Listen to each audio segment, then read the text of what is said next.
Group 3 Thompson Handicap, sponsored by G and Hickton. Time at Trentham to assess the form for Trentham. We welcome in Jason Tarr. 9 races at Trentham, and the track is a dead 5. They've had a bit of rain, 14 mils overnight as we record this on the Friday.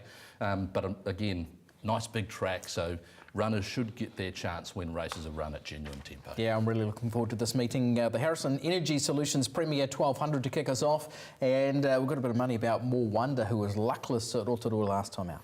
A lot of horses, or a few horses here with reputation. Satu Lagi was excellent when breaking through last time out. Total Excess has been well backed, has drawn the inside. I went with Satu Lagi. I think he can win one more. Okay, I thought so it was that's my top selection. A race with a lot of speed. I thought that More Wonder from a long way back would be right in this one. On to the second, the Harrison's Carpet Premier over the 1200 metres. King Cougar at 480, Gift of Power unbeaten in 3 at, in fact 4 at Trentham. Awatani and Bella Joy with support. Speaking of pace, there should be pace in this race as well, down the dog leg. Tell You What is well drawn, I think, to sit just behind the speed if Widemi Pin can get the horse away rather on time, and is an each-way price, like the each-way price around Tell You What. Okay, I was with Gift of Power. On to the third, and this one, the BCD Travel, Des Coppins, RWC, or Japan can Tour lob a trip, Des, can't he? Yeah, it's going to be some sort of name for Tony Lee to be spitting out mid-race, I can tell you. 550 BT Junior, and that's the favourite. I reckon 100 years of travelling with Des would make some milestone in time, in about 5 or 6 years' time. BT Junior, $5.50, Bizwinkle. I was not so, that wasn't such a straightforward race. I went with High Spirits in the end. Duplicity is an improving horse, and of course BT Junior, but High Spirits is the horse. Not so much on the win because she does things wrong, but I think you'd have an emphasis on the place each way wise. I was looking at the 30 odds about, I'll tell you one thing, I thought was probably an improver into the race.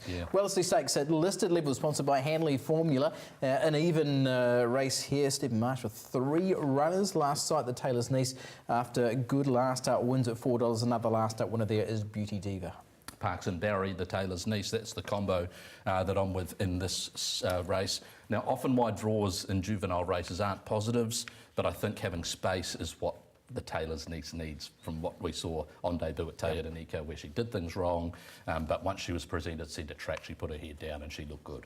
So that's my top pick. Okay, fifth is the El Cheapo Cars Premier 2200. If you've seen our Ellerslie preview, Jason's driving a Maserati. I don't think you got it from El Cheapo Cars. 750 about leading roll. Don't think Pat Baker have those on the lot. He can do you a deal, apparently. Vencedora and leading roll, the horses that I was looking at primarily here, and settled on leading roll, but there are a few chances.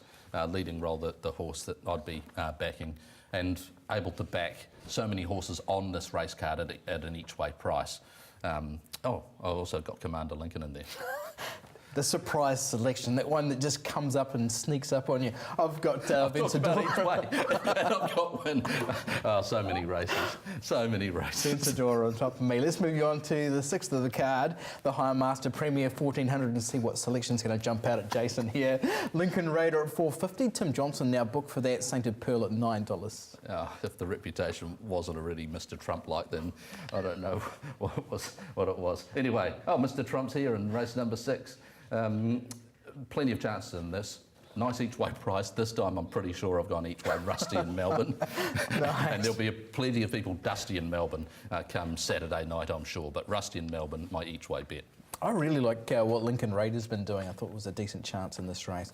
On to the 7th, and talking about Melbourne. Yep, Savvy Cope. Do It for Michael Premier. This one over the 1400 metres, where we've got a few in the market. It's a pretty loose go on this page as we look down other chances as well, including the 15, which I had on top, Lady Cartel last out one. There are a lot of run-on horses here. Bring to the Block, Get Schroeder, Oisel. Even like the likes of Shared Secrets will sit off them and come with a run. I thought there was an opportunity for the Bandito to be ridden positively. Another horse with a very poor winning strike rate, but places a lot. So again, with an emphasis on the place, the Bandito is a horse that I think could possibly find the front. And what we've seen from Trentham throughout this season is that being close to the rail has been a positive. Often that inside has been biased and better than sort of 3 or 4 widths off. So if that's still the case by race 7, then the Bandito is a horse that could lead and be in there for a long way. It would take some job from barrier 15 though, wouldn't it? Yeah, it would, but I don't think there's as much pace on the inside. It's one of those draws that looks bad, but on the map to me, given the horse's natural speed, with positive ride can get out and get there.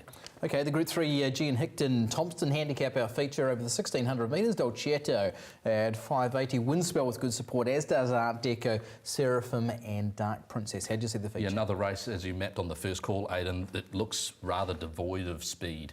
Authentic Paddy gets that opportunity to be ridden to find the front and control things. However, Robert Hannam chooses to ride. Seraphim will be running on. Dark Princess was really impressed with how she hit the line last time. Yep.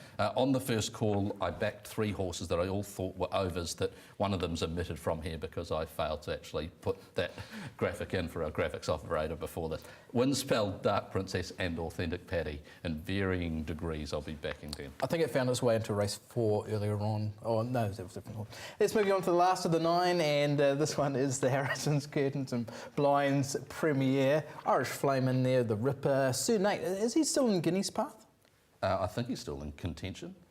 I haven't seen anything, I'd need to double check that, but interesting placement anyway. Taking him to 1600 metres and a little side door. Well, don't forget that Embellish won on the undercard on this day last year, and Extravagant won his lead up to the 2000 Guineas in the 3-year-old on this day about 3 years ago. Tinkerlicious is at $8, but yeah, talk about a tricky draw again. Had to do a lot of work last time. I thought it was one of the better bets of the day a couple of weekends ago, but no glory or got the run on it. I'm going again, but it's not going to be any easier from out there. Tinkerlicious, but I like her form. It was luckless 2 starts back, wasn't it? What's your best for Wellington, Jason? Best for Wellington, Tinkerlicious. Okay, just because it's just in memory. Nice. Recent memory. Jason Tan, looking at the form for Trentham, good luck with your bets there.